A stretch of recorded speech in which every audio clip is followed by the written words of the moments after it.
Hello everyone, welcome back to my YouTube channel. हम लोग इस वीडियो में देखने वाले हैं कौटिल्य जीएस का बिहार द्रोह का प्रैक्टिस सेट नंबर 5। इसके पहले 1 से लेकर के 4 तक हमने प्रैक्टिस सेट करवाया भी था। कई दिनों से इनका प्रैक्टिस सेट आया ही नहीं था, इस कारण से मैं इसे नहीं करवाई थी। तो आज प्रैक्टिस सेट आ चुका है और इसे हम लोग कंप्लीट भी करने वाले हैं। तो चलिए स्टार्ट करते हैं। अगर वीडियो पसंद आता है तो लाइक करेंगे, लास्ट में कमेंट करके ज़रूर बताएंगे ये वीडियो आप लोग को कैसा लगा। साथ ही साथ अभी तक हमारे चैनल को सब्सक्राइब नहीं किए हैं तो सब्सक्राइब कर लें, बेल आइकन को क्लिक कर लें। तो फर्स्ट नंबर क्वेश्चन आप लोग देखेंगे, अशुद्धियाँ मिलाने से पदार्थ में क्या कमता है। अशुद्धियाँ मिलाने से पदार्थ में क्या कमता है। मैं बिल्कुल आराम से चलूँगी, आप लोग साथ साथ आंसर दे सकते हैं। अशुद्धियाँ मिलाने से पदार्थ में क्या कमता है। हिमांक, क्वथनांक, द्रवणांक, इनमें से सभी। आंसर हो जाएगा ऑप्शन नंबर ए, हिमांक। हिमांक जो है कम जाता है, क्वथनांक बढ़ जाता है। वैसी भौतिक राशि जो योग के निश्चित नियम से जोड़ा जाता है क्या कहलाता है। वैसी भौतिक राशि जो योग के निश्चित नियम से जोड़ा जाता है क्या कहलाता है। इसे कहेंगे सदिश राशि। ऑप्शन नंबर बी, सदिश राशि। नील हरित शैवालों में किस प्रकार की कोशिकाएं पाई जाती हैं। दिखने में तो शैवाल लग रहा है, लेकिन वास्तविक रूप से यह शैवाल है नहीं, यह बैक्टीरिया है। और बैक्टीरिया जो है प्रोकैरियोटिक जीव है, प्रोकैरियोटिक। आंसर हो जाएगा ऑप्शन नंबर ए। ऑप्शन नंबर ए बिल्कुल राइट आंसर है। निम्नलिखित किस अर्थव्यवस्था को गैर बाजारी अर्थव्यवस्था कहा जाता है। निम्नलिखित में से किस अर्थव्यवस्था को गैर बाजारी अर्थव्यवस्था कहा जाता है। ऑप्शन सुनेंगे, पूंजीवादी, राज अर्थव्यवस्था, मिश्रित अर्थव्यवस्था या फिर सब सत्य दिया गया है। गैर बाजारी अर्थव्यवस्था किसे कहेंगे। इसका जो राइट आंसर हो जाएगा ऑप्शन नंबर बी, राज अर्थव्यवस्था। राज अर्थव्यवस्था का ही दूसरा नाम है समाजवादी अर्थव्यवस्था। पूंजीवादी अर्थव्यवस्था किसने दिया था। पूंजीवादी अर्थव्यवस्था का सिद्धांत एडम स्मिथ ने दिया था। मिश्रित अर्थव्यवस्था का सिद्धांत जे.एम. केन्स ने। राज्य अर्थव्यवस्था या फिर समाजवादी अर्थव्यवस्था का सिद्धांत किसने दिया था, रॉबर्ट ओवन ने। वही बाजारवादी अर्थव्यवस्था का सिद्धांत लासे फेयर ने दिया था। बाजारवादी अर्थव्यवस्था का सिद्धांत लासे फेयर ने। पूंजीवादी Adam Smith, Samajwadi Robert oven और मिश्रित अर्थव्यवस्था का सिद्धांत जे.एम. केन्स। भारत में मिश्रित अर्थव्यवस्था है और रूस में हो जाएगा समाजवादी और अमेरिका में पूंजीवादी। वामन अवतार में वामन भगवान को दक्षिण भारत में किस नाम से जाना जाता है। कई लोगों का क्वेश्चन का आंसर यह गलत हो भी सकता है। वामन अवतार में वामन भगवान को दक्षिण भारत में किस नाम से जाना जाता है। ऑप्शन दिया गया है, उपेंद्र, नागेंद्र, महेंद्र या फिर शिव। वामन अवतार में वामन भगवान को दक्षिण भारत में उपेंद्र के नाम से जाना जाता है। बिल्कुल राइट आंसर हो जाएगा उपेंद्र। Option number A. नवपाषाणिक पुरास्थल में गर्तावास का प्रमाण कहाँ से मिला है। बहुत ही आसान प्रश्न। नवपाषाणिक पुरास्थल में गर्तावास का साक्ष्य कहाँ से प्राप्त हुआ है। आंसर हो जाएगा बुर्जहोम, और है कहाँ तो कश्मीर है। आंसर हो जाएगा ऑप्शन नंबर डी, कश्मीर में है। नेक्स्ट क्वेश्चन पे आ जाइए। अंकोरवाट का मंदिर किस भगवान से संबंधित है। अंकोरवाट का मंदिर किस भगवान से संबंधित है। शिव जी से, वरुण से, रुद्र से या फिर इनमें से कोई नहीं। अंकोरवाट का मंदिर यह है कहाँ, कंबोडिया में है और यह विष्णु मंदिर से संबंधित है, विष्णु भगवान का मंदिर से संबंधित है। इनमें से कोई नहीं हो जाएगा, विष्णु मंदिर है। किसने बताया कि पृथ्वी नारंगी के बजाय नाशपाती के समान है। किसने बताया कि पृथ्वी नारंगी के बजाय नाशपाती के आकार का है। आंसर हो जाएगा जेम्स जीन ने, James Jean. Option number C बिल्कुल राइट आंसर। न्यूटन नारंगी बताया था, पाइथागोरस गोल बताया कि पृथ्वी क्या है, गोल है। अंतर्राष्ट्रीय खगोल संघ किस वर्ष संपन्न हुआ। अंतर्राष्ट्रीय खगोल संघ किस वर्ष संपन्न हुआ। 2005, 2006, 2007, 1987। अंतर्राष्ट्रीय खगोल संघ किस वर्ष संपन्न हुआ बताइएगा। 24 अगस्त 2006। और इसी समय जो नौवां ग्रह था प्लूटो, उसे बौना ग्रह का दर्जा दे दिया गया था ग्रह से निकाल करके। इसका जो राइट आंसर होगा ऑप्शन नंबर बी, अंतर्राष्ट्रीय खगोल संघ किस वर्ष संपन्न हुआ, 2006 में। कनाडा से कौन सा रेखा गुजरता है। कनाडा से कौन सा रेखा गुजरता है। कर्क रेखा, मकर रेखा, विषुवत रेखा, आर्कटिक रेखा। कर्क रेखा तो नहीं गुजरेगा, विषुवत रेखा तो बिल्कुल भी नहीं, मकर रेखा भी नहीं। आंसर हो जाएगा आर्कटिक रेखा। कनाडा से कौन सी रेखा गुजरती है, आर्कटिक रेखा। ऑप्शन नंबर ए। अलास्का को अमेरिका ने किस देश से खरीदा है। अलास्का को अमेरिका ने किस देश से खरीदा है, जानते होंगे तो बता सकते हैं। इन दोनों के बीच बेरिंग जल संधि भी है। खरीदा है रूस से। रूस से किससे, रूस से। एंडीज पर्वतों के पूर्वी ढलानों के वनों को किस नाम से जानते हैं? एंडीज पर्वतों के पूर्वी ढलानों के वनों को किस नाम से जानते हैं? ऑप्शन दिया गया है मोंटाना, वाल्सा, सिल्वास या फिर कसावा। सिल्वास हो जाएगा अमेजन नदी घाटी, कैंपोज ब्राज़ील, लानोज वेनेजुएला। और यहाँ पे क्वेश्चन पूछा जा रहा है एंडीज पर्वतों के पूर्वी ढलानों के वनों को किस नाम से जाना जाता है? मोंटाना के नाम से। किस नाम से? मोंटाना के नाम से। ऑप्शन नंबर हो जाएंगे ए, मोंटाना। निम्नलिखित में से कौन सा कथन सत्य नहीं है? गौर करिएगा, निम्नलिखित में से कौन सा कथन सत्य नहीं पूछा जा रहा है। पर्यावरण अभियांत्रिकी शोध संस्थान की स्थापना 1958 में हुआ था। बिल्कुल, पर्यावरण अभियांत्रिकी शोध संस्थान की स्थापना कब हुआ था? 1958 में। राष्ट्रीय पर्यावरण अभियांत्रिकी शोध संस्थान का मुख्यालय नागपुर में है। राष्ट्रीय पर्यावरण अभियांत्रिकी शोध संस्थान का मुख्यालय कहाँ है? नागपुर में। नेक्स्ट ऑप्शन को देख लीजिए। राष्ट्रीय पर्यावरण अभियांत्रिकी शोध संस्थान का 5 क्षेत्रीय प्रयोगशाला है, यह भी सही दिया गया है। राष्ट्रीय पर्यावरण अभियांत्रिकी शोध संस्थान कर लीजिए, शोध संस्थान विज्ञान एवं प्रौद्योगिकी मंत्रालय, राज्य सरकार महाराष्ट्र के अधीन है। यह गलत है, राज्य सरकार के अधीन नहीं है, केंद्र के अंतर्गत है। आंसर हो जाएंगे ऑप्शन नंबर डी।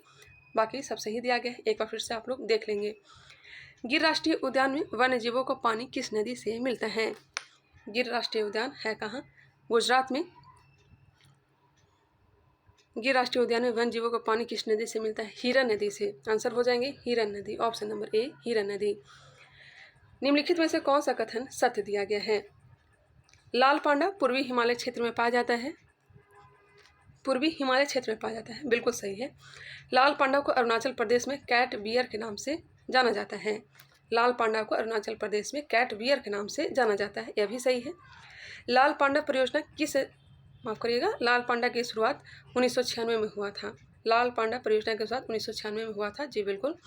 लाल पांडा परियोजना WWF के सहयोग से शुरू किया गया था। चारों के चारों कथन सही दिए गए हैं, आंसर हो जाएंगे ऑप्शन नंबर डी।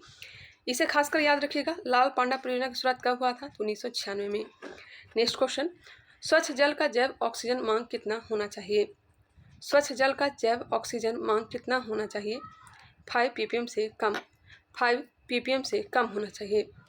भारत के GDP में आज़ादी के बाद किस क्षेत्र में कोई विकास नहीं हुआ जहां तक कि उसका नुकसान हुआ है? प्राथमिक क्षेत्र, द्वितीय क्षेत्र, तृतीय क्षेत्र, इनमें से कोई नहीं। भारत के GDP में आज़ादी के बाद किस क्षेत्र में कोई विकास नहीं हुआ है जहां तक कि उसका नुकसान हुआ है? तो आंसर हो जाएगा प्राथमिक क्षेत्र का। प्राथमिक क्षेत्र। ड्रेन का सिद्धांत का प्रतिपादन किसने किया था? ड्रेन का सिद्धांत का प्रतिपादन दादा भाई नौरोजी ने। आंसर हो जाएंगे ऑप्शन नंबर बी, दादा भाई नौरोजी। इनका पुस्तक का प्रकाशन हुआ था 1901 में, poverty and un-British rule in India. Next है 1867-68 में इन्होंने आय 20 रुपया बताया था। कर सुधार संबंधी चलैया समिति का गठन किस वर्ष किया गया था? कर सुधार संबंधी चलैया समिति का गठन कब किया गया था? आंसर हो जाएगा 1991 में। 1991। आंगनवाड़ी केंद्र के संबंध में कौन सा कथन सत्य नहीं है? गौर करिएगा, शहरी एवं ग्रामीण क्षेत्र में 1000 जनसंख्या के आधार पर एक आंगनवाड़ी केंद्र खोलना था। शहरी एवं ग्रामीण क्षेत्र में 1000 जनसंख्या के आधार पर एक आंगनवाड़ी केंद्र खोलना था, बिल्कुल सही है। जनजातीय क्षेत्र में 7000 जनसंख्या के आधार पर एक आंगनवाड़ी केंद्र खोलना था, ये भी सही है। पहाड़ी क्षेत्र में 500 जनसंख्या के आधार पर एक आंगनवाड़ी केंद्र खोलना था। नेक्स्ट है रेगिस्तानी क्षेत्र में 300 जनसंख्या के आधार पर एक आंगनवाड़ी केंद्र खोलना था। ये तीनों कथन है जो A, B, D, ये तीनों के तीनों सही दिए गए। लेकिन पहाड़ी क्षेत्र में 500 जनसंख्या के आधार पर नहीं, 5000 जनसंख्या के आधार पर एक आंगनवाड़ी केंद्र खोलना था। नेक्स्ट क्वेश्चन पे आ जाइए। किस अधिनियम के बारे में नेहरू ने कहा कि एक कार जिसमें ब्रेक तो है पर इंजन नहीं है? बहुत ही आसान प्रश्न। इंजन रहित गाड़ी किसने बताया था? आंसर हो जाएगा जवाहरलाल नेहरू। और किसके बारे में बताया था? भारत शासन अधिनियम 1935 के बारे में, ऑप्शन नंबर सी। रद्दी के टोकरे में फेंकने लायक बताया था मोहम्मद अली जिन्ना। क्वेश्चन नंबर 22, भारत के संविधान का अनुच्छेद 344 का संबंध किस भाग से है या किस भाग के अंतर्गत आता है? अनुच्छेद 344 का संबंध किस भाग से या फिर किस भाग के अंतर्गत आता है? बताइएगा। 343 से लेकर 351 तक राजभाषा की चर्चा किया गया है। और भाग की बात की जाए तो भाग 17 हो जाएगा। भाग 17 में राजभाषा है। भाग 18 जिसमें आपातकाल की चर्चा है 352 से 360। भाग 16 330 से लेकर के 342, भाग 12 264 से लेकर के 300 के तक। मैग्ना कार्टा शब्द लिया गया है इंग्लैंड, फ्रांसीसी, स्पेनिश, अरबी। मैग्ना कार्टा शब्द कहाँ से लिया गया है? आंसर हो जाएगा फ्रांसीसी से, option number B. Magna Carta शब्द लिया गया है फ्रांसीसी से। पर्यावरण का संरक्षण तथा संवर्धन और वन एवं वन्य जीवों की रक्षा करना किस अनुच्छेद में लिखा गया है? पर्यावरण का संरक्षण तथा संवर्धन और वन एवं वन्य जीवों की रक्षा करना किस अनुच्छेद में लिखा गया है? आंसर हो जाएगा अनुच्छेद 48 का क, जिसे जोड़ा गया था 42वां संविधान संशोधन 1976 के तहत। 42वां संविधान संशोधन 1976। इनमें से कौन सा वीटो राष्ट्रपति को प्राप्त है? इनमें से कौन सा वीटो राष्ट्रपति को प्राप्त है? अत्यंतकारी वीटो, निलंबनकारी वीटो, जेवी वीटो। आंसर हो जाएगा ऑप्शन नंबर डी, इनमें से सभी सत्य दिए गए हैं। जेवी वीटो का प्रयोग किसने किया था? ज्ञानी जैल सिंह ने 1986 में भारतीय डाक विधेयक के लिए। अंत्यातिक वीटो का यूज किसने किया था? डॉक्टर राजेंद्र प्रसाद ने। कब? 1954। किसके लिए? पेप्सू के लिए। क्रोधा के लिए कौन सा रास या भाव का प्रयोग किया जाता है? बताइएगा, क्रोधा के लिए कौन सा रास या भाव का प्रयोग किया जाता है? हास्य, भयानक, विभत्स या फिर शौद्र। शौद्र यहाँ पे नहीं होगा, रौद्र होगा, रौद्र। क्रोध के लिए कौन सा रास या भाव का प्रयोग किया जाता है? तो सही कर लीजिए, रौद्र होगा। आंसर हो जाएंगे ऑप्शन नंबर डी। कौन सा विरासत स्थल यूनेस्को में सबसे अंत में शामिल किया गया है? यूनेस्को में सबसे अंत में शामिल किया गया है ओस्था एवं ग्वालियर, जयपुर की चारदीवारी, रामप्पा मंदिर, रानी की वाव। सबसे लास्ट में शामिल किया गया है रामप्पा मंदिर को। आंसर हो जाएंगे ऑप्शन नंबर बी, रामप्पा मंदिर। दूध की शुद्धता पता किया जाता है? दूध की शुद्धता लैक्टोमीटर के द्वारा, लैक्टोमीटर के द्वारा। उष्मीय विकिरण के लिए कौन सी, माफ करिएगा, उष्मीय विकिरण के लिए कौन जिम्मेदार है? उष्मीय विकिरण के लिए कौन जिम्मेदार है? एक्स किरण, दृश्य विकिरण, अवरक्त विकिरण या फिर परावैज्ञानिक किरण। उष्मीय विकिरण के लिए कौन जिम्मेदार है? आंसर हो जाएगा अवरक्त विकिरण। अवरक्त विकिरण की खोज किसने की थी? विलियम हर्शेल ने। विलियम हर्शेल ने। एक्स किरण की खोज किसने की है? डब्ल्यू रॉन्टजेन ने। दृश्य विकिरण की खोज न्यूटन ने की है। वही परावैज्ञानिक किरण की खोज रीटर ने की है। किसने की है? रीटर ने। नेक्स्ट क्वेश्चन पे आ जाइए। ध्वनि की प्रबलता को मापा जाने वाला मात्रक कौन सा है? मैं बिल्कुल लगातार से इसे कंप्लीट कर रही हूँ, आप लोग बस ध्यान से आंसर दे सकते हैं। ध्वनि की प्रबलता को मापा जाने वाला मात्रक या तो डेसिबल है। एक मिनट, ध्वनि की प्रबलता को मापा जाने वाला मात्रक कौन सा है? प्रबलता पूछा जा रहा है, तो ऐसे ही मात्रक बेल ही होगा, लेकिन व्यवहारिक मात्रक डेसिबल होता है। ध्वनि की प्रबलता को मापा जाने वाला मात्रक कौन सा है? तो वेल होगा। व्यवहारिक मात्रक डेसिबल होगा। एक बेल इक्वल टू 10 डेसिबल होता है और एक डेसिबल इक्वल टू 1/10 बेल होगा। इसका जो आंसर हो जाएगा ऑप्शन नंबर सी। आवर्त सारणी बनाने के क्रम में किसने त्रिक नियम दिया था? त्रिक नियम किसने दिया था? अष्टक नियम दिया था न्यूलैंड ने। अष्टक नियम न्यूलैंड ने दिया था। त्रिक नियम डोबेराइनर ने दिया था। प्रथम आवर्त सारणी मेडलिफ ने बनाया था। आधुनिक आवर्त सारणी मोसले। और यह तीनों जो हैं, चाहे न्यूलैंड है, डोबेराइनर हो या फिर मेडलिफ हो, यह तीनों के तीनों किस आधार पर? तो एटॉमिक मास के आधार पर आवर्त सारणी को बनाया था, जबकि मोसले जो है एटॉमिक नंबर के आधार पर इन्होंने आवर्त सारणी को बनाया था। नेक्स्ट क्वेश्चन पे आ जाइए। इसका जो राइट आंसर निकला ऑप्शन नंबर बी। KMnO4 में Mn का ऑक्सीकरण संख्या कितनी है? बताइएगा। आंसर हो जाएगा 7, ऑप्शन नंबर सी। कपड़े से जंग के धब्बे हटाने के लिए किसका प्रयोग किया जाता है? कपड़े से जंग के धब्बे हटाने के लिए ऑक्जेलिक अम्ल का प्रयोग किया जाता है। किसका प्रयोग किया जाता है? ऑक्जेलिक अम्ल का।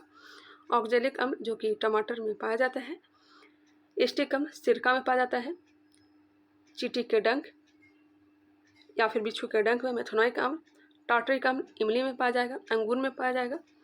निम्नलिखित में से कौन सबसे अधिक अभिक्रियाशील है? बताइएगा, कौन सबसे अधिक अभिक्रियाशील है? सोडियम और पोटेशियम। हालांकि ऑप्शन में पोटेशियम है, जिसे केरोसिन तेल में डुबा करके रखा जाता है। आंसर हो जाएगा ऑप्शन नंबर ए। फास्फोरस को जल में डुबा करके रखा जाता है। नेक्स्ट क्वेश्चन, किस सवाल का प्रयोग भोजन के रूप में नहीं करते हैं? ओहो, भोजन के रूप में नहीं करते पूछा जा रहा है। यहाँ पे नहीं पूछा जा रहा है, मैंने गलती कर दिया था प्रैक्टिस सेट में। इसका जो आंसर हो जाएगा option number D. Practice sheet लगाते समय मैंने गलती किया था। इसका जो राइट आंसर हो जाएगा ऑप्शन नंबर डी, बेलोनिया। हमने नहीं को ध्यान नहीं दिया था। क्वेश्चन को पहले ध्यान से देखा करें, आप लोग से भी गुजारिश है। मिर्च, बैगन, टमाटर किस कुल में आते हैं? मिर्च, बैगन, टमाटर, आलू, तंबाकू, धतूरा या सभी के सभी सोलेनेसी कुल में आते हैं। सोलेनेसी कुल में आएंगे। मिर्च, बैगन, टमाटर, तंबाकू, धतूरा, आलू यह सब सोलेनेसी कुल का पौधा है। जबकि मालवेसी में भिंडी, कपास, गुल्लड़ आएंगे। ग्रेविनेसी कुल में तो यह तो चावल, गेहूँ, मक्का, ज्वार जो भी अनाज है। कंपोजिट कुल में गुलदाउदी, गेंदा, सूरजमुखी और सबसे बड़ा कुल जो है कंपोजिट ही है। नेक्स्ट क्वेश्चन पे चलते हैं, क्वेश्चन नंबर 37। म्यूजेसी कुल में केला आएगा। फूलगोभी में ब्राउनिंग रोग किसकी कमी से होता है? बताइएगा, फूलगोभी में ब्राउनिंग रोग किसकी कमी से होता है? आंसर हो जाएगा बोरॉन की कमी से। ऑप्शन नंबर हो जाएंगे बी। नींबू का डायबैक रोग या फिर लिटिल लीफ रोग जो होता है यह तांबा की कमी से होता है। नींबू का डायबैक या फिर लिटिल लीफ रोग जो होता है तांबा की कमी से होता है। जबकि मटर का मार्स रोग जो होता है मैग्नीज की कमी से। मटर का मार्स गैस मैग्नीज की कमी से होता है। और फूलगोभी में बटनिंग रोग नाइट्रोजन की कमी से होता है। बटनिंग रोग फूलगोभी में ही होती है और यह नाइट्रोजन की कमी से। भाभा परमाणु अनुसंधान केंद्र की स्थापना किनके सहयोग से किया गया था या फिर किसके सहयोग से किया गया था? भाभा परमाणु अनुसंधान केंद्र की स्थापना कनाडा के सहयोग से किया गया था। आंसर हो जाएगा ऑप्शन नंबर ए, कनाडा। तारापुर का स्थापना किया गया था अमेरिका के सहयोग से। तारापुर की स्थापना अमेरिका के सहयोग से किया गया था। इसका जो राइट आंसर निकला ऑप्शन नंबर ए। निम्नलिखित में से कौन आउटपुट डिवाइस है? ऑप्शन पर गौर करेंगे। कौन से आउटपुट डिवाइस है? स्क्रीन, माउस, स्कैनर या फिर कीबोर्ड?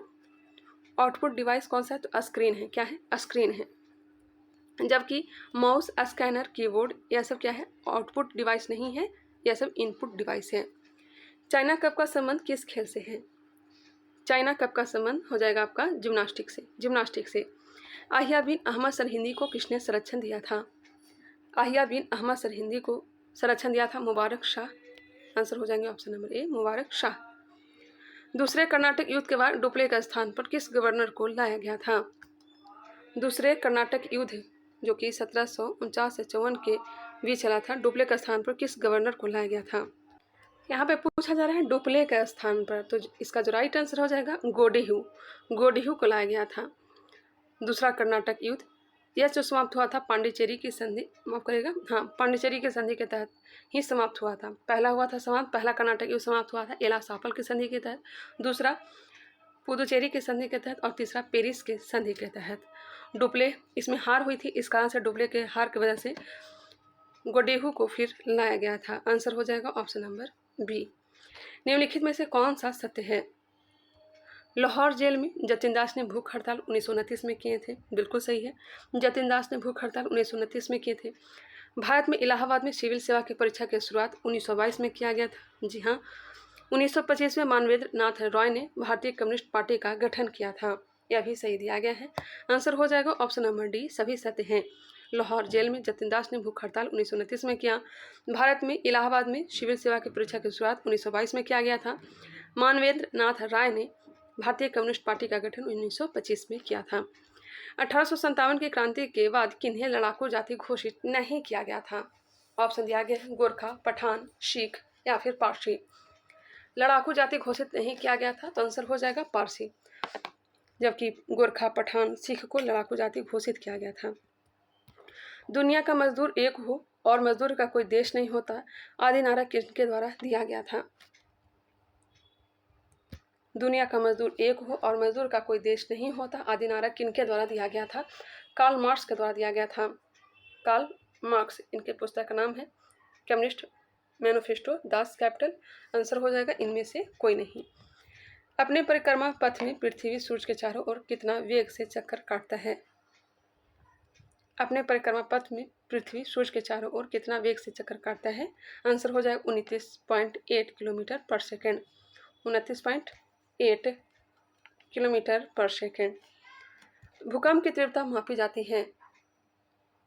भूकंप की तीव्रता मापी जाती है Richter scale, Mercalli scale, Rossi Forel scale या फिर इनमें से कोई नहीं, एक से अधिक। तो इसका जो राइट आंसर हो जाएगा एक से अधिक शर्तें, मतलब तीनों के तीनों सही दिए गए हैं। हालांकि अब जो वर्तमान में सबसे ज़्यादा यूज जो होता है रिएक्टर स्केल का होता है। आंसर हो जाने चाहिए थे वर्तमान के सापेक्ष में रिएक्टर स्केल। हालांकि यहाँ पे पूछा जा रहा है भूकंप की तीव्रता मापी जाती है तो तीनों से मापी जाती है, लेकिन वर्तमान में रिएक्टर स्केल का काफ़ी ज़्यादा यूज होता है। इनमें से किस स्थान पर संवहनीय धाराएं चलती हैं? किस स्थान पर संवहनीय धाराएं चलती हैं? संवहन धारा विषुवत रेखा पर। आंसर हो जाएंगे ऑप्शन नंबर सी, विषुवत रेखा पर। क्वेश्चन है 49, सुमेलित करना है। हाइग्रोफाइट, हाइग्रोफाइट दलदली क्षेत्र की वनस्पति, दलदली क्षेत्र की वनस्पति को हाइग्रोफाइट कहेंगे। मेसोफाइट शीतोष्ण क्षेत्र की वनस्पति को मेसोफाइट कहेंगे। हैलोफाइट नमकीन क्षेत्र की वनस्पति को हैलोफाइट। लिथोफाइट कड़ी चट्टानों की वनस्पति को लिथोफाइट कहेंगे। एक बार फिर से रिकॉल कर लेते हैं। हाइग्रोफाइट दलदली क्षेत्र की वनस्पति, मेसोफाइट शीतोष्ण क्षेत्र की वनस्पति, हेलोफाइट नमकीन क्षेत्र की वनस्पति, लिथोफाइट कड़ी चट्टानों की वनस्पति। इसका जो राइट आंसर होगा ऑप्शन नंबर ए। क्वेश्चन नंबर 50, रूस के ग्रामीण क्षेत्रों में तिकोने वाली रंगीन दीवारें वाले घर को किस नाम से जानते हैं? रूस के ग्रामीण क्षेत्रों में तिकोने वाले रंगीन दीवारें वाली घर को किस नाम से जानते हैं? इसे जानते हैं इजवा के नाम से। किस नाम से? इजवा के नाम से। और यह कंफर्म है कि एनसीईआरटी से यह क्वेश्चन दिया गया है, इजवा के नाम से जानते हैं। घोड़े के पैरों की आकृति का कौन सा जलप्रपात है? घोड़े के पैरों की आकृति का कौन सा जलप्रपात है? आंसर हो जाएगा चित्रकूट जलप्रपात। इसे भारत का नियाग्रा भी कहा जाता है। और यह कहाँ है? तो छत्तीसगढ़ में है। किस नदी पर है? तो इंद्रावती नदी पर है। किसे उद्योग की रोटी कहा जाता है? उद्योग की रोटी किसे कहते हैं? कोयला, लोहा, पेट्रोलियम, यूरेनियम। कोयला कर लीजिए, कोयला होगा यहाँ पे। किसे उद्योग की रोटी कहा जाता है? तो कोयला को कहा जाता है। किसे कहा जाता है? कोयला को। ऑप्शन नंबर ए। कौन सा लौह इस्पात कारखाना चौथी पंचवर्षीय योजना काल में नहीं बना है? चौथी पंचवर्षीय योजना काल में नहीं बना है। सलेम इस्पात प्लांट जो कि तमिलनाडु में है, बना ही है। विशाखापट्टनम आंध्र प्रदेश में है। विजयनगर इस्पात प्लांट, यहाँ पे विजयनगर कर लीजिए, विजयनगर इस्पात प्लांट यह भी चौथे पंचवर्षीय योजना में बना था, जबकि बोकारो स्टील प्लांट जो है झारखंड में है और यह तृतीय पंचवर्षीय योजना, माफ करिएगा तृतीय पंचवर्षीय योजना में यह बना था, स्थापना किया गया था। ऑप्शन नंबर ए बिल्कुल राइट आंसर हो जाएंगे। जबकि राउरकेला, दुर्गापुर, भिलाई यह सब द्वितीय पंचवर्षीय योजना में स्थापना किया गया था। मैत्री एक्सप्रेस 2008 में किसके किसके बीच चलाई गई थी? मैत्री एक्सप्रेस ये तो जानते होंगे भारत और बांग्लादेश के बीच चलाई गई थी। कहाँ से कहाँ तक चलाया गया था? तो आंसर हो जाएगा चितपुर से ढाका के बीच। चितपुर से ढाका के बीच। भारत की जनसंख्या घनत्व कितना वृद्धि के साथ 382 हो गई? बताना है कि 2001 की तुलना में 2011 में कितना वृद्धि हुई। आंसर हो जाएगा 57 प्रति व्यक्ति वर्ग किलोमीटर। ऑप्शन हो जाएंगे ए। 2001 में जनसंख्या घनत्व कितना था? तो याद रखिएगा 325 था, 325 था और अब बढ़कर कितना हो गया? 382। तो आप लोग ऐड कर सकते हैं, 57 ही ऐड होगा। ऑप्शन नंबर ए। किस वर्ष बैंकों का राष्ट्रीयकरण किया गया था? देखिए पहली बार पहली बार जो है बैंकों का राष्ट्रीयकरण किया गया था, 14 बैंकों का, और यह किया गया था 19 जुलाई 1969 को। 19 जुलाई 1969 को किया गया था 14 बैंकों का राष्ट्रीयकरण। दूसरी बार बैंकों का राष्ट्रीयकरण 1980 में किया गया था और इस समय 6 बैंकों का राष्ट्रीयकरण किया गया था। पहली बार 14 बैंकों का, दूसरी बार 6 बैंकों का। यहाँ पे क्वेश्चन है किस वर्ष बैंकों का राष्ट्रीयकरण किया गया? तो 1969 तो ऑप्शन में है नहीं, इसका जो आंसर टिक करेंगे ऑप्शन नंबर बी। वर्तमान में राष्ट्रीय बैंक की संख्या कितनी है? तो 12 है। इसका आंसर निकला ऑप्शन नंबर बी। कम समय के लिए लिया गया नकदी ऋण जो कॉमर्शियल बैंक आरबीआई से लेता है क्या कहलाता है? हमने इकोनॉमिक्स का घटना चक्र करवाया भी है, आप लोग चाहें तो वीडियो देख सकते हैं। मैं एनसीईआरटी का भी मैं करवा रही हूँ, उसे आप लोग चाहें तो देख सकते हैं। मैं सामने उसका भी वीडियो अपलोड कर दूंगी। कम समय के लिए लिया गया नकदी ऋण जो कॉमर्शियल बैंक आरबीआई से लेता है क्या कहलाता है? रेपो दर कहलाता है। क्या कहलाता है? रेपो दर। 1275 एग्जाम में बहुत सारे इकोनॉमिक्स से क्वेश्चन पूछे गए थे, इस कारण से मैं भी थोड़ा इकोनॉमिक्स पर ध्यान दे रही हूँ। नेक्स्ट क्वेश्चन पे आ जाइए। सेबी के संबंध में सत्य कथन नहीं है। सेबी की स्थापना 1988 में हुआ था, जी बिल्कुल। वैधानिक दर्जा 1992 में मिला, जी हाँ। सेबी का मुख्यालय दिल्ली है, इनमें से कोई नहीं। देखिए सेबी का मुख्यालय दिल्ली नहीं है, मुंबई है। कहाँ है? मुंबई है। आंसर हो जाएंगे ऑप्शन नंबर सी। पूछा जा रहा था सत्य कथन नहीं है, तो ऑप्शन नंबर सी हो जाएंगे। वंशागत संपत्ति के बिक्री पर कौन सा कर लगता है? वंशागत संपत्ति के बिक्री पर कौन सा कर लगता है? यह सभी के सभी एनसीईआरटी में मैंने करवाया है। आंसर हो जाएगा ऑप्शन नंबर ए, पूंजी लाभ कर। ऑप्शन नंबर ए हो जाएंगे पूंजी लाभ कर। इसमें यह क्वेश्चन है भी। मैं शाम तक वो वीडियो अपलोड कर दूंगी एनसीईआरटी का। इनमें से कौन महारत्न कंपनियां नहीं हैं? महारत्न कंपनी भेल है, बीपीसीएल है, ओआईएल है, जबकि नाल्को नहीं है। आंसर हो जाएंगे option number C, NALCO. Question number 61, zero base budgeting के सिद्धांत का प्रतिपादन किसने किया था? बताइएगा। जीरो बेस बस्टिंग के सिद्धांत का प्रतिपादन किसने किया था? आंसर हो जाएगा पीटर पायर ने। पीटर पायर ने। राष्ट्रपति कृत्यों का निर्वहन किस वर्ष पारित किया गया था? राष्ट्रपति कृत्यों का निर्वहन किस वर्ष पारित किया गया था? 1969 में। 1969। भारत के ऐसे कितने राज्य हैं जिसमें लोकसभा और राज्यसभा का सीट बराबर है? लोकसभा और राज्यसभा का सीट बराबर है। 3 ऐसे राज्य हैं, नागालैंड है, सिक्किम है और मिजोरम है। नागालैंड, सिक्किम और मिजोरम। 15वीं लोकसभा का अध्यक्ष किससे बनाया गया था? 15वीं लोकसभा का अध्यक्ष किससे बनाया गया था? आंसर हो जाएगा मीरा कुमार। 14वां सुमित्रा महाजन। 16वां 1 मिनट, 15वीं लोकसभा का अध्यक्ष किन्हें बनाया गया था? मीरा कुमार। यह तो सही है। 14वां बनाया गया था सोमनाथ चटर्जी को, माफ करिएगा, 14वां जो बनाया गया था सोमनाथ चटर्जी। 16वां बनाया गया था सुमित्रा महाजन को, और सुमित्रा महाजन के बाद ही ओम बिरला लोकसभा के अध्यक्ष बने थे, तो यह 17वें हो जाएंगे। तो इसका जो राइट आंसर होगा option number C. Next question है, 1966 में भारत में कितने उच्च न्यायालय की स्थापना किया गया था? बताइएगा। 1966 में भारत में कितने उच्च न्यायालय की स्थापना किया गया था? इसका राइट आंसर हो जाएगा 2। एक है दिल्ली और दूसरा आप लोग बताएंगे। विधान परिषद की समाप्ति का संबंध किस अनुच्छेद से है? विधान परिषद की समाप्ति का संबंध किस अनुच्छेद से है?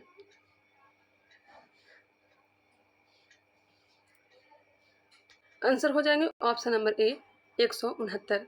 169 में ही विधान परिषद की समाप्ति का चर्चा किया गया है। 171 में विधान परिषद की संरचना के बारे में चर्चा है। 168 में विधानमंडल की संरचना और 170 में विधानसभा की संरचना। इसका जो राइट आंसर निकलेगा ऑप्शन नंबर ए। विधान परिषद का सृजन और समापन कौन करता है? तो संसद करता है। 67 केंद्र एवं राज्यों के बीच लगाए गए कर एवं संघ तथा राज्यों के बीच वितरण का संबंध किस अनुच्छेद से है? 67 केंद्र एवं राज्यों के बीच लगाए गए कर एवं संघ तथा राज्यों के बीच वितरण का संबंध किस अनुच्छेद से है? आंसर हो जाएंगे ऑप्शन नंबर ए, 270। ऑप्शन नंबर ए बिल्कुल राइट आंसर है। मैं थोड़ा आराम से चल रही हूँ क्योंकि गला खराब हो रखा है मौसम चेंज होने की वजह से, और गले में काफ़ी पेन भी है, तो आप लोग प्रॉब्लम को थोड़ा समझे। नेक्स्ट है, निर्वात में प्रकाश की चाल होती है। निर्वात में प्रकाश की चाल 3 × 10⁸ मीटर पर सेकेंड होगा, जो कि ऑप्शन में है नहीं। निर्वात में प्रकाश की चाल 3 × 10⁸ मीटर पर सेकेंड होता है। नेक्स्ट क्वेश्चन पे आ जाइए। लेंस की क्षमता बराबर होती है। लेंस की क्षमता बराबर होती है। इसका जो आंसर होगा ऑप्शन नंबर ए हो सकता है, लेकिन ऐसे आप लोग याद रखिएगा 3 × 10⁸ मीटर पर सेकेंड होगा। लेंस की क्षमता बराबर होती है 1/f। आंसर हो जाएंगे option number D, p = 1/f होते हैं। Next question option number D, इसका राइट आंसर निकला। हाल ही में भारतीय अंतरिक्ष पर्यटक बनने का गौरव किन्हें प्राप्त हुआ? भारतीय अंतरिक्ष पर्यटक बनने का गौरव किन्हें प्राप्त हुआ? गोपी थोटाकुरा को। ऑप्शन नंबर ए। हाल ही में लाइचिंग ते किस देश के राष्ट्रपति के रूप में शपथ लिया है? लाइचिंग ते यह शपथ लिया है ताइवान। भारतीय नौसेना के उप प्रमुख कौन बने हैं? भारतीय नौसेना के उप प्रमुख कौन बने हैं? आंसर हो जाएगा कृष्ण स्वामीनाथन। कृष्ण स्वामीनाथन उप प्रमुख पूछा जा रहा है, इसलिए इसका राइट आंसर हो जाएगा कृष्णा स्वामीनाथन। हाल ही में वेस्ट नाइल वायरस बुखार के मामले किस राज्य में देखा गया? सारा बीमारी एंट्री करता है केरल से ही, तो इसका भी राइट आंसर होगा केरल। Option number B. अधिकांश कह सकते हैं, सारा नहीं। कैबिनेट ने सूर्य घर मुफ्त बिजली योजना के लिए कितने करोड़ रुपए की धनराशि की मंजूरी दिया गया है? कैबिनेट ने सूर्य घर मुफ्त बिजली योजना के लिए कितने करोड़ रुपए की धनराशि की मंजूरी दिया गया है या फिर दिया है? तो आंसर हो जाएगा ऑप्शन नंबर ए। ऑप्शन नंबर ए बिल्कुल राइट आंसर हो जाएगा 75,021 करोड़। क्वेश्चन नंबर है 75, वर्ष 2024 में कितने लोगों को पद्म विभूषण से सम्मानित किया गया है? 2024 में कितने लोगों को पद्म विभूषण से सम्मानित किया गया? आंसर हो जाएंगे ऑप्शन नंबर बी 5। हास्य गैस कौन सा है? हास्य गैस लाफिंग गैस N2O को कहा जाता है। WBC का जीवन काल होता है, बताइएगा। WBC का जीवन काल 3 से 4 दिन होता है। आंसर हो जाएंगे ऑप्शन नंबर सी। केसिन के पाचन में कौन सा एंजाइम प्रयुक्त होता है? केसिन होता है आपका दूध में, दूध के पाचन में रेनिन ज़्यादा काम करता है। आंसर हो जाएंगे ऑप्शन नंबर सी। रेनिन जो है केसिन को केसिनोजेन में तोड़ देता है, पेप्सिन प्रोटीन को पेप्टोन में। नेक्स्ट है आयुष्मान भारत दिवस 2024 कब बनाया गया?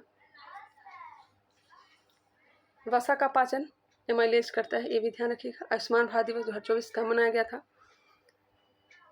आयुष्मान भारत दिवस 30 अप्रैल को 22 अप्रैल को पृथ्वी दिवस मनाया जाता है। अजरक कपड़ा शिल्प कला किस राज्य से संबंधित है जिन्हें हाल ही में जीआई टैग दिया गया है? अजरक कपड़ा शिल्प कला यह कहाँ का है? तो गुजरात का है। सीता अम्मा मंदिर के राज्याभिषेक के लिए भारत की किस नदी का जल श्रीलंका भेजा जाएगा? सीता अम्मा मंदिर के राज्याभिषेक के लिए भारत की किस नदी का जल श्रीलंका भेजा जाएगा? यहाँ पे भी पॉइंट याद रखिएगा, सीता अम्मा मंदिर कहाँ बनाया गया है, या फिर राज्याभिषेक कहाँ किया जा रहा है, या फिर सीता अम्मा मंदिर है कहाँ, तो श्रीलंका में है। और राज्याभिषेक के लिए सरयू का पानी मंगाया जा रहा है। आंसर हो जाएगा ऑप्शन नंबर ए। मानव गर्दन में कितनी हड्डी हैं? रीढ़ की हड्डी 26, जबकि मानव के गर्दन में 7 हड्डी हैं। ऑप्शन नंबर ए। तमिलनाडु के दक्षिण पूर्व तट पर मरीन टार्डिग्रेड की नई प्रजाति वेटिलिप्स चंद्रयानी मिली है, इसका नाम किसके नाम पर रखा गया है? तमिलनाडु के दक्षिणी पूर्वी तट पर मरीन टार्डिग्रेड की नई प्रजाति वेटिलिप्स चंद्रयानी मिली है, इसका नाम किसके नाम पर रखा गया है? आंसर हो जाएगा चंद्रयान 3 के नाम पे। रेबीज से कौन सा अंग प्रभावित होता है? रेबीज से तो तंत्रिका तंत्र प्रभावित होता है। आंसर हो जाएंगे डी। भारत की किस कंपनी ने दुनिया की पहली संचालित सीएनजी मोटरसाइकिल ब्रूजर 125 लॉन्च करने की घोषणा की है? बिल्कुल right answer Bajaj. Option number ए बजाज। किस प्रकार के उत्तक से नख, खुर और सींग बना होता है?